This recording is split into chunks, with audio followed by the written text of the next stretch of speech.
नमस्कार दोस्तों, देखिए मेरे हाथ में ये श्रीमद् वाल्मीकि रामायण है। द्वितीय भाग है। गीता प्रेस गोरखपुर की छपी हुई है दोस्तों। वाल्मीकि रामायण यानी रामायण के नायक श्री रामचंद्र जी के बारे में है और वो जो है लिखी गई बताते हैं किसी वाल्मीकि ऋषि के द्वारा, जिसको कि ब्राह्मण बताया जाता है, ब्रह्मा का पुत्र ही बताया जाता है। वाल्मीकि ऋषि उसी ने लिखी। और एक और बात है कि वो राम के समकालीन बताया जाता है वाल्मीकि ऋषि को, कि ये वाल्मीकि ऋषि उस समय थे और उन्होंने जो है ये रामायण लिखी। लेकिन दोस्तों, जब हम इसको पढ़ते हैं तो ज्ञात होता है कि ये वाल्मीकि ऋषि अगर रामचंद्र जी के समय में होते और उस समय उनके बारे में ऐसी अभद्र बातें लिखते तो मैं समझता हूँ कि शायद रामचंद्र जी उन्हें माफ़ नहीं करते और इनकी भी हिम्मत नहीं होती कि किसी रामचंद्र की, जो कि अयोध्या के राजा भी हैं, उनके बारे में ऐसी अश्लील और अभद्र बातें लिखी, और वो भी सीता के सामने और हनुमान जी के द्वारा कहलवाए और उनके जननांगों के बारे में, गुप्तांगों के बारे में कहलवाए। तो दोस्तों, ये जो है पढ़ने से विदित होता है कि देखिए, जिनको हम धर्म शास्त्र कहते हैं, जिनको हम बड़ा पावन मानते हैं, जिनके प्रति हमारी बड़ी आस्था रहती है, जिनके 7-7 दिन 9-9 दिन जो है पाठ होते हैं, कथाएं होती हैं और ये वायदे किए जाते हैं, आश्वासन दिए जाते हैं कि इनको सुनने मात्र से ही सारे पाप कट जाते हैं और लोग जो है स्वर्ग लोक के वासी हो जाते हैं। दोस्तों, ये बड़ी बेतुकी सी बात लगती है उस समय जब हम पढ़ते हैं। देखिएगा, मैं आज आपके सामने ऐसा ही एक प्रसंग है और इस प्रसंग को आपके सामने रखने का मेरा मकसद रामचंद्र जी के या इस वाल्मीकि रामायण की कतई आलोचना करने की नहीं है, लेकिन इसमें जो बात लिखी है उसको आप लोग सत्य नहीं मानते हैं कि ये जो है फर्जी लिखी हुई है, ये वाल्मीकि रामायण फर्जी है। इसलिए मैं आपको दिखा रहा हूँ, प्रत्यक्ष के लिए बता रहा हूँ कि ये गीता प्रेस गोरखपुर की है, द्वितीय भाग है और वाल्मीकि ऋषि ने ही लिखी है। संस्कृत में भी है और हिंदी में अनुवाद है। अब देखिएगा, इसमें हम सुंदर कांड को देखते हैं और सुंदर कांड में 35वां सर्ग है और पृष्ठ 103 पर है। ये बहुत पुरानी रामायण है दोस्तों, आजकल की नहीं है। तो देखिए, सीता जी के पूछने पर हनुमान जी जो है सीता जी का पता लगाते लगाते अशोक वाटिका, जो लंका में पहुंच गए हैं, जहां रावण ने उनको ठहरा रखा है, और वहां पहुंचने पर वो अपना सामने आ जाते हैं। बहुत देर तक तो देखते हैं, बातें होती हैं उनकी, राक्षसियां घेर के बैठी हुई हैं, रावण भी आता है, रावण भी बात करके चला जाता है, सुनते रहते हैं। फिर वो बाद में ऊपर से अशोक के वृक्ष से नीचे आ जाते हैं। मच्छर का सा रूप था, लेकिन उस फिर बड़ा रूप धारण करते हैं और सीता जी उनको देख करके हनुमान जी को बड़ा विचलित होती है कि ये आखिर बंदा कौन आ गया जो रामचंद्र जी के बारे में मुझसे बात कर रहा है, यानी मेरे पति के बारे में बात कर रहा है, लक्ष्मण के बारे में बात कर रहा है। तो देखिए क्या कहती है उस समय दोस्तों, कि वानर श्रेष्ठ हनुमान जी के मुख से श्री रामचंद्र जी की चर्चा सुनकर विदेह राजकुमारी सीता शांत पूर्वक मधुर वाणी में बोली। क्या बोली देखिए हनुमान जी से, कपिवर, तुम्हारा श्री रामचंद्र जी के साथ संबंध कहाँ हुआ, कब मिलन हुआ आपका, कैसे संबंध बना, तुम लक्ष्मण को कैसे जानते हो कपिवर, मनुष्यों और बानरों का, बंदर हो आप तो, बानर हो हैं, यह मेल कैसे हुआ है। देखिए, बानर को वानर ही कहा है, उन्होंने बंदर ही कहा है, क्योंकि वो कहती हैं मनुष्य, यानी वो हनुमान जी मनुष्य नहीं थे, वो बंदर ही थे। वो कहती है मनुष्यों और बानरों का यह मेल किस प्रकार संभव हुआ, आप ये बताइए, आपका क्या लेना देना था राम जी से, कैसे आपकी मित्रता हुई, कैसे परिचय हुआ। बानर, श्री राम और लक्ष्मण के जो चिन्ह हैं उनका फिर से वर्णन करो, उनकी आइडेंटिटी बताइए, शारीरिक अंगों की आइडेंटिटी दीजिए, कैसे कैसे अंग हैं उनके, जिससे मेरे मन में किसी प्रकार के शोक का समावेश न हो, मेरा डाउट जो है बिल्कुल क्लियर हो जाए। उनकी पहचान तो बताइए आप मुझे, बताओ भगवान श्री राम और लक्ष्मण की आकृति कैसी है, बनावट कैसी है, उनका रूप कैसा है, उनकी जांघें कैसी हैं, उनकी भुजाएं कैसी हैं। ये कीदृशम तस्य संस्थानम रूपम तस्य च कीदृशम कथमुरु कथम बाहु लक्ष्मणसम च संस्मे। आगे कहती हैं, विदेह कुमारी सीता के इस प्रकार पूछने पर पवन कुमार हनुमान जी ने श्री रामचंद्र की जी के स्वरूप का यथावत वर्णन करना आरंभ किया। जब सीता जी ने इस तरह पूछा तो हनुमान जी ने जो है राम जी का यथावत वर्णन करना प्रारंभ किया। क्या कहते हैं देखिए, कमल के समान सुंदर नेत्रों वाली विदेह कुमारी, आप अपने पतिदेव श्री राम और देवर लक्ष्मण जी के शरीर के विषय में सब कुछ जानती हुई जो मुझसे पूछ रही हो, यह मेरे लिए बड़े सौभाग्य की बात है। मैं अपना सौभाग्य समझता हूँ कि आप सब कुछ जानते हुए भी, उनके शारीरिक अंगों के बारे में सब कुछ जानते हुए भी मुझसे पूछ रही हैं। तो मैं बताता हूँ आपको। विशाल लोचने, श्री राम और लक्ष्मण के जिन जिन चिन्हों को मैंने लक्ष्य किया है, यानी मैंने जिन जिन चिन्हों को देखा है, उन्हें बताता हूँ, मुझसे सुनिए। मैं बताता हूँ, सुनिए ध्यान से। जनक नंदिनी, श्री रामचंद्र जी के नेत्र प्रफुल्ल कमल दल के समान विशाल हैं, नेत्र सुंदर हैं, मुख पूर्णिमा के चंद्रमा के समान मनोहर है। वे जन्म काल से ही रूप और उदारता आदि गुणों से संपन्न हैं।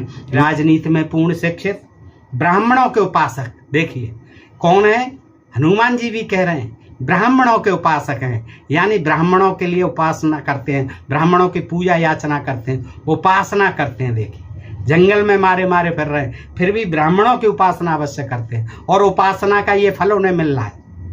ज्ञानवान है, शीलवान है, विनम्र है और शत्रुओं को संताप देने में समर्थ हैं। ये कहते हैं, विपुलांशो महाबाहु कंबुग्रीव शुभानना गूढ़ जत्रो श्रोतामाक्षो रामो नाम जनई श्रुता। श्लोक। अब देखिए क्या कहते हैं, ध्यान से सुने। शारीरिक अंगों पे आ गए। अब ये तो उन्होंने उनके व्यक्तित्व के गुण बता दिए। अब देखिए शारीरिक गुण भी सुन लीजिए। वो कहते हैं, उनके कंधे मोटे हैं, राम जी के कंधे मोटे हैं, भुजाएं बड़ी बड़ी हैं, गला शंख के समान और मुख सुंदर है। उपमा देखिए आप, गला किसके समान, शंख के समान, मुख सुंदर है, गले की हंसली, ये भी देखिए अंदर की भी बता रहे हैं, गले की हंसली मांस से ढकी हुई है। भैया ये तो हंसली सबकी मांस से ढकी होती है, सबके ऊपर जो है चमड़ी चढ़ी है, मांस भी चढ़ा हुआ है। ये कौन सी अनोखी बात बता रहे हैं। देख, इस जो श्लोक है दोस्तों, ये है 17वां, और मैं सुंदर कांड से आपको सुना रहा हूँ। 35वां सर्ग है।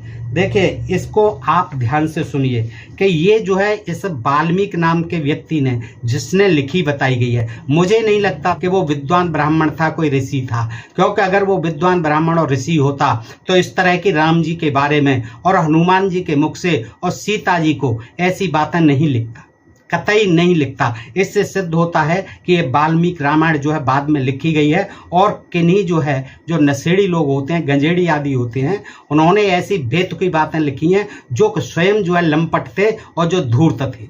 ये वाल्मीकि के नाम को भी बदनाम करना है और राम सीता हनुमान के नाम को भी बदनाम करना है। देखिए क्या है, वो कहते हैं कि स्थिर रथस्थिर प्रलंबश्च त्रिसमम स्त्रिस्तु जोर्नतः और त्रित्रामृतु च स्निग्धो गंभीर नित्य 17वां श्लोक है। उनके 3 अंग यानी वक्षस्थल छाती, कलाई और मुट्ठी स्थिर यानी सुदृढ़ हैं, भुएं भुजाएं और मेढ़ू ये 3 अंग लंबे हैं। अब केसों का अग्रभाग, केसों का आगे का भाग बालों का, अंडकोश और घुटने ये 3 समान बराबर हैं। घुटने भी बराबर हैं, अंडकोश भी बराबर हैं और बालों के अग्रभाग भी बराबर हैं। अब इस मूर्ख आदमी से ये पूछो कि ये अंडकोश लिखने की यहाँ क्या जरूरत थी। और स्थल नाभ के किनारे का भाग और उधर ये 3 उभरे हुए हैं। वक्षस्थल उभरा हुआ है, नाभ के किनारे का भाग उभरा हुआ है और उधर भी उभरा हुआ है, पेट भी उभरा हुआ है। आगे कहता है, नेत्रों के कोने, नख यानी नाखून और हाथ पैर के तलवे ये 3 लाल। नेत्रों के कोने लाल हैं, नख यानी नाखून लाल हैं और हाथ पैर के तलवे तीनों लाल हैं। ये ठीक है। कहता है कि शिश्न का अग्रभाग अब देखिए शिश्न तो आप जानते ही होंगे दोस्तों, त्रिताम्रस्निशो च स्निग्धो गंभीर च नित्य सह, ये शिश्न का अग्रभाग। अब बताइए हनुमान को क्या पता था कि उनके शिश्न का अग्रभाग कैसा है। अब इसकी यहाँ लिखने की क्या आवश्यकता थी। शिश्न का अग्रभाग, दोनों पैरों की रेखाएं और सिर के बाल, ये 3 चिकने, फिर सिर के बाल आ गए। 3 चिकने बालों से क्या लेना देना है। शिश्न का अग्रभाग, इससे क्या लेना देना। आंतरिक अंग है, गुप्तांग है, इससे क्या मतलब हो रहा है देखिएगा। और दोनों पैरों की रेखाएं, वो भी हनुमान जी जो दास हैं राम के, लक्ष्मण के, सीता जी के, वो कह रहे हैं, उनके मुख से कहलवा रहा है ये वाल्मीकि रामायण का लेखक। ये 3 चिकने हैं। और स्वर, चाल और नाभि, ये 3 गंभीर है। नाभि भी गंभीर है, उनका स्वर भी गंभीर है, उनका चाल भी गंभीर है, ये 3 गंभीर हैं। आगे कहता है उनके उदर तथा गले में 3 रेखाएं। अब बताइए कौन सी रेखाएं होती हैं। उदर में, गले में और 3 रेखाएं हैं। स्तनों के अग्रभाग, ये देखिए स्तनों के अग्रभाग ये 3 धसे हुए हैं, ये अंदर को घुसे हुए हैं। गला, पीठ और दोनों पिंडलियां, ये 4 अंग छोटे हैं। गला छोटा है, पीठ छोटी है। अब बताइए पेट लंबा है तो पीठ कैसे छोटी हो जाएगी, है ना। गला, पीठ और दोनों पिंडलियां, पैर की, ये 4 अंग छोटे हैं। और मस्तिष्क में 3 भंवरे हैं, 3 भंवरे हैं मस्तिष्क में, पैरों के अंगूठों के नीचे तथा ललाट में 4 रेखाएं। अब सीता जी सुनते सुनते बेसुध हो गई होंगी, बेहोश हो गई होंगी कि भाई ये तो मुझसे भी ज्यादा पारखी निकला है, ये सारी चीजें बता रहा है जो कि मुझे भी नहीं पता थी। ललाट में 4 रेखाएं हैं, वे 4 हाथ ऊंचे हैं। अब देखिए 4 हाथ ऊंचाई है उनकी। फुट नहीं होते थे उस समय, सेंटीमीटर, इंच नहीं होते थे। देखिए क्या होता था, हाथों से नापतोल होती थी। उनके कपोल, भुजाएं, जांघें और घुटने, ये 4 अंग बराबर हैं। दोबारा आ गई, 4 अंग बराबर हैं। अरे बराबर तो होंगे भाई, सबके ही बराबर होते हैं। बराबर नहीं होंगे तो वो कैसे जीवित रहेगा बताइएगा। एक पैर छोटा, एक पैर बड़ा, एक हाथ छोटा, एक हाथ बड़ा, या एक आंख छोटी, एक आंख बड़ी, एक कान छोटा, एक कान बड़ा। कोई शरीर का अंग अगर इस तरह का, तो ये तो विकृति हुई शारीरिक, वो आदमी कैसे स्वस्थ रह सकता है। तो रामचंद्र जी जैसा, जिन्हें हम भगवान कहते हैं, उनके तो नेचुरल है, सारे अंग बराबर ही होंगे। और आगे कहता है कि उनके नेत्र, मुख विवर, मुखमंडल, जिह्वा, होठ, तालु, स्तन, नख, हाथ और पैर, ये 10 अंग कमल के समान हैं। छाती, मस्तक, ललाट, गला, भुजाएं, कंधे, नाभ, चरण, पीठ और कान, ये 10 अंग विशाल हैं। ये श्री, यश और प्रताप इन तीनों से व्याप्त हैं। उनके मातृकुल और पितृकुल दोनों अत्यंत शुद्ध हैं। मातृकुल और पितृकुल दोनों अत्यंत शुद्ध हैं। पार्श्वभाग, उदर, वक्षस्थल, नासिका, कंधे और ललाट, ये 6 अंग ऊंचे हैं, ऊंचे उठे हुए हैं। केस, नख, लोम, त्वचा, अंगुलियों के पोर, फिर शिश्न, बुद्धि और दृष्टि आदि 9 सूक्ष्म पतले हैं। तथा वे श्री रघुनाथ जी पूर्वान, मध्यान्ह और अपराह्न, इन 3 कालों द्वारा क्रमशः धर्म, अर्थ और काम का अनुष्ठान करते हैं। उनके सौतेले भाई सुमित्रा कुमार लक्ष्मण भी बड़े तेजस्वी हैं। अनुराग, रूप और सद्गुणों की दृष्टि से भी वे श्री रामचंद्र जी के ही समान। तो दोस्तों आपने इस तरह से देखा कि इस वाल्मीकि रामायण में, फिर से देख लीजिए एक बार, ये मुझे नहीं पता कि किसने लिखी है, को ये प्रसंग और ये जानकारी ऐसी लगती है कि क्या ये किसी नशेड़ी ने लिखी है या फिर किसी विद्वान ऋषि ब्राह्मण नाम जाति के वाल्मीकि ने लिखी है। तो बताइए दोस्तों आपको कैसा लगता है। और ऐसी जानकारी भरे शास्त्रों को क्या आप धर्मशास्त्र कहेंगे? क्या इनको धर्मशास्त्र कह कर के जो है पढ़ना, लिखना और इनका प्रचार प्रसार करना आज के युग में प्रासंगिक है? बताइए दोस्तों। और अपने प्रिय चैनल ढोल में पोल को सब्सक्राइब करते रहिए। फिर मिलते हैं ऐसी जानकारी के साथ अगले वीडियो में। तब तक आप सभी मित्रों का हृदय से आभार, नमस्कार, जय हिंद, जय भारत।